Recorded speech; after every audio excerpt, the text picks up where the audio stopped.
Every year, NBA awards are a great way of recognizing the best performers of a given season, cementing the legacies of great players, validating their outstanding efforts, and even benefiting them financially by fulfilling contract incentives. However, the legitimacy of these awards have come into question due to the credibility of the people who actually vote for the awards, the subjectivity that ultimately impacts the voting process, and the lack of consistency on a year-to-year basis for such awards.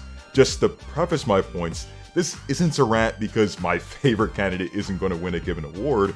This is more so detailing why NBA awards over the past few seasons have completely missed the plot.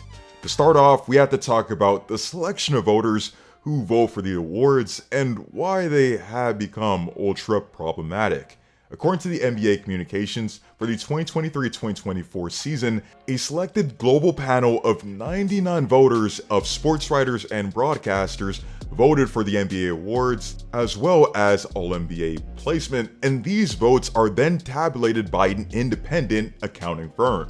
I'm not suggesting that Kendrick Lamar numbers are at play here or that the results are being altered, but we can question the legitimacy of the voters themselves, many of which out themselves for not watching NBA games. And no, I'm not saying this to stir up controversy or to suggest that I'm more knowledgeable than these people on basketball, but we actually have countless examples of this happening.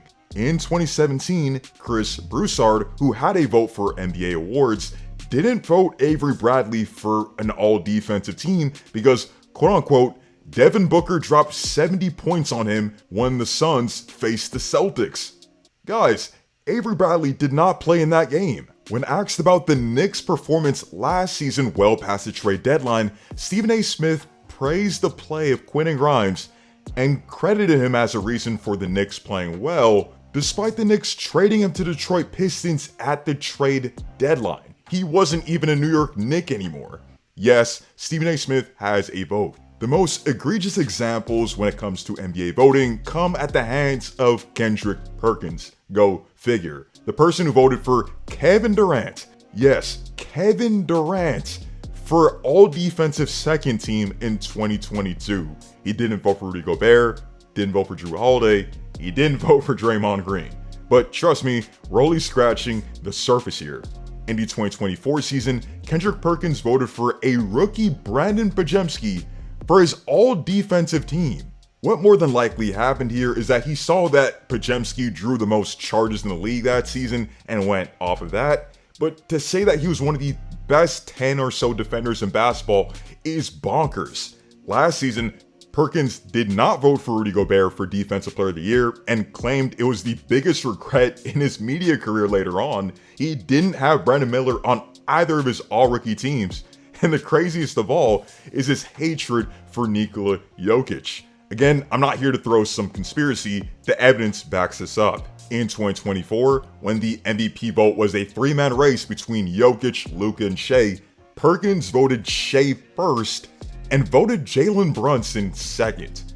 In 2022, when the Nuggets were both down Jamal Murray and MPJ for the entire season, and Jokic put up 27 points, 14 rebounds, and 8 assists a night, while guiding the Nuggets to the playoffs and away from the play-in, Perkins somehow voted him third on his MVP ballot, being one of only 2 people to do so. Additionally, we can't forget how he inexplicably brought up race in the MVP debate in 2023, when Jokic already had a legitimate case while averaging a near triple-double on 63, 38, 83 splits while leading the Nuggets to the first seed in the conference for the first time in franchise history. When you have media members that don't watch the games, just box score watch, or even have biases for or against certain players, we're going to have great inconsistencies when it comes to who receives these awards. The specific award that exemplifies this the most is the Most Improved Player Award, which I feel has lost all of its meaning.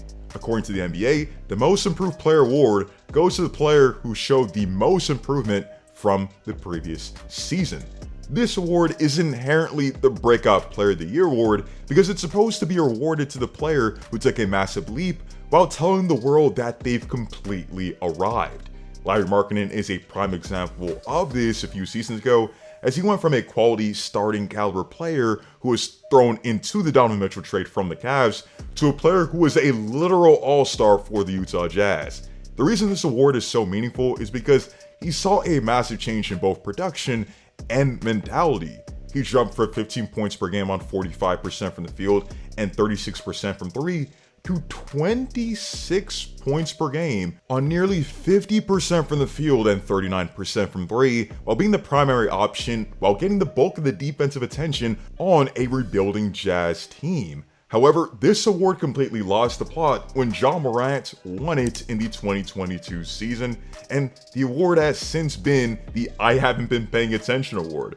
Ja Morant jumped into superstardom in 2022 when he was the first guard in some time to lead the league in paint points per game and became an all-NBA caliber player. He jumped from 19 points per game to 27 points per game, which is an 8-point jump and should put him in the conversation for winning the award. However, despite the jump, this isn't the breakout you think it is because Ja Morant already proved that he was already one of the best guards in the previous season. In the 2021 season, Ja was still the dynamic, electric point guard he was in 2022, averaging 19 points per game and 7 assists. As the team's top option, he led the Grizzlies to the play-in, dropped 35 points on the road at Chase Center while making multiple clutch plays to send the Grizzlies to the playoffs, and was outstanding in his first ever playoff series.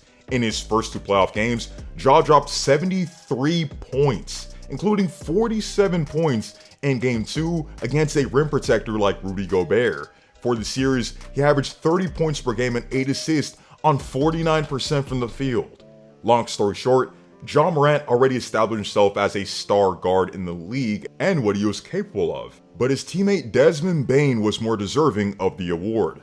Bane went from 9 points per game in the 2021 season, jumping to 18 points per game on great efficiency despite his increased shot volume. More specifically, his pull-up jumpers that not only increased his scoring threat, but made him and the Grizzlies one of the better teams out in the Western Conference. Call it just being a great teammate or what, but Ja Morant also gifted Desmond Bane the most improved player trophy that he received, basically suggesting that he felt Bane was more deserving of the award, and that he shouldn't have won the award since he wasn't even the most improved player on his own team. Literally all the points I raised against Ja Morant to bid for the award goes for what happened the exact next season when Tyrese Maxey won the same award. Someone who was already a star guard, showed out in the playoffs, and still, again, somehow won the award. Moreover, what makes my blood boil is that we're starting a bad precedent for the award moving forward. In the 2025 season, Cade Cunningham, yes, the number 1 overall pick, who's been one of the better guards in the NBA over the last few seasons, is somehow a heavy favorite to win the award. And this just proves that voters just don't watch the games unless they're on national TV, or rather, just want to watch the games when it's convenient for them. Last year, Cade Cunningham averaged 23 points and 8 assists while being one of the better playmakers in basketball and being one of the smoother scoring guards in the league. Has he improved this season and become an all-star level player? Yes, but this isn't a breakout because of production on the floor. It's a breakout because he's finally getting the media attention he deserves, since all of last season, NBA outlets refused to watch the Pistons all season. The Pistons overall are a better team this season, but that has more to do with the improved spacing that they addressed in the offseason, internal improvement surrounding Cade, and the coaching change that impacted the trajectory of the franchise. Cade is obviously the most instrumental piece of that turnaround, but this guy has always been great. Cade winning this award means that ultimately, a player like Dyson Daniels, who's just seen as a throw-in young piece in the DeJounte Murray trade, isn't going to win the award despite him establishing himself as one of the main building blocks for the Hawks moving forward, and him averaging 3 steals and having way more deflections than any other player in the league. Next, the 6th Man of the Year award has been a broken award for some time now because it isn't an award that recognizes the most impactful player off the bench. Rather, it goes to whoever just averaged the most points off the bench, and these guys are at times playing starters minutes or even played a lot of their minutes that season as a starter that inflated or boosted their stats.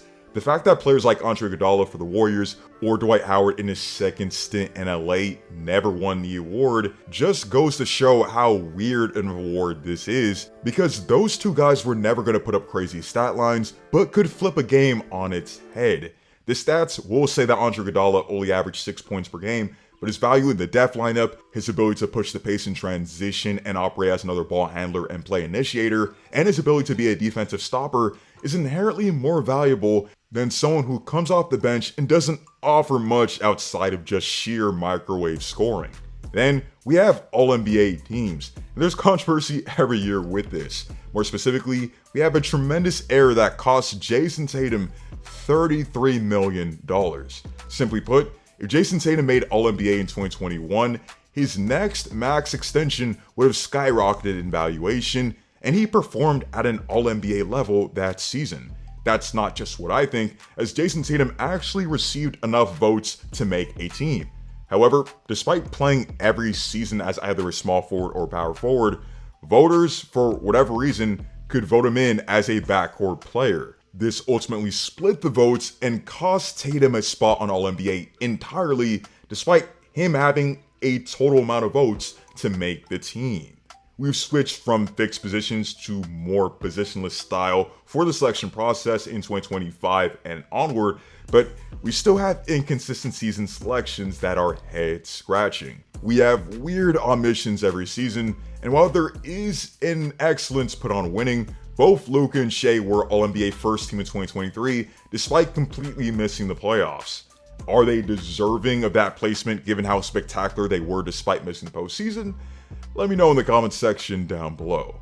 Lastly, we need to talk about the MVP award, as things get really murky when discussing who's truly the most valuable player to the team or the league. As I stated in my last MVP video between Jokic and Shea, the MVP isn't necessarily recognition of who the best player in the league is, as Steve Nash has 2 deserving MVPs, but was never outright the best player in the NBA. If the award was truly handed out to the best player in the league, LeBron James would have more than 4 MVPs, certainly more than double his current tally, and Jordan would have more as well. But getting back on track, the MVP criteria continues to shift, as we used to be awarding the outstanding player on the best team or a top 3 team in the conference, to now putting more things into account. After Russ won his MVP in 2017 for doing more with less, Jokic would win the MVP in 2022 for the same reason, and we're now shifting away from the best player on the best team argument to a player who played out of his mind that season on a playoff team.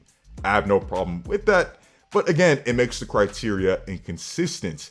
If playing like the best player in the world up putting up unreal numbers is the standard, then how did Luka Doncic finish 3rd in MVP voting last year? If Jokic eventually wins the MVP over Shea this season on the account of, well, he put up unreal numbers on a playoff team, then again, that 3rd place Luka from finished last season is going to look really suspect. I completely understand that voting is bound to be subjective since we are human beings and might have different interpretations on who deserves an award, and we obviously have controversies in other leagues. For example, in the NFL, pretty much the MVP is a quarterback award, as Adrian Peterson is the last non-QB to win the MVP. However, while we do have to live with the results of NBA awards, we can call into question the awards themselves, because, as I stated before, NBA awards are starting to lose the plot. Let me know your thought on NBA awards, and which ones fall into question for you specifically. Also, what do you feel the NBA can do to improve the award's legitimacy? Let me know in the comments section down below. Hope to see you all in the next one. Check out my last video on March Madness. Be sure to leave a like on the video and stay tuned.